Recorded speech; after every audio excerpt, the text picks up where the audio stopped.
পরের হক নষ্ট করা এখন স্বাভাবিক ব্যাপার হয়ে গেছে। এর পরিণাম নিয়ে আলোকপাত করুন। একটা রিকশাওয়ালা বেচারা গরিব মানুষ, গায়ের জোরে 2-3 বন্ধু ছিলেন, কথা একটার থেকে দুইটা বলে ফেলছে, যা দিলাম না তোর ভাড়া, কি করবি?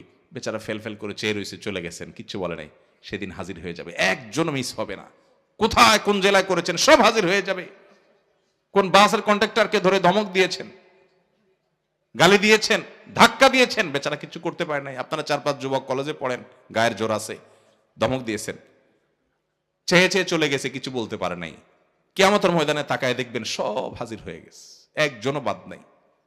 নবী করিম সাল্লাল্লাহু আলাইহি সাল্লাম এই হাদিসে বলেছেন, ওই মামলা আল্লাহ মাফ করবেন না। বলবেন যে ওই বান্দা যদি মাফ করে, মাফ করবে, কিন্তু সেদিন কেউ কাউকে কেউ মাফ করবে না। এই জন্য নবী করিম সাল্লাল্লাহু আলাইহি সাল্লাম বলেছেন, ওই দিন আসার আগে একে অন্যের কাছ থেকে পাওনা দানাগুলো চুকায় নাও, মাপটাপ চেয়ে নাও, যেদিন আর কোনো কিছুতে কাজে আসবে না।